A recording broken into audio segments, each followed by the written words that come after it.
Claude Code 2.1.234 is out. Sessions now resume themselves when your usage limit resets, and a Windows credential leak just got shut down.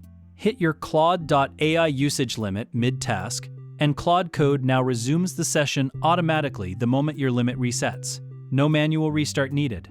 Prefer manual control?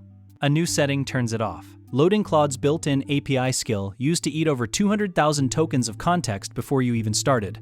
Now it loads reference docs on demand, costing roughly 25,000, context-freed for actual work. Windows NT-namespace paths were a vector for leaking NT-LM credentials. File reads, session restore, claude.md, includes workflow scripts, and uploads now reject them outright, closing the remaining pre-approval gaps. Quick plug, I built Octoport, one local endpoint for every MCP server, and a live log of every tool call your agents make.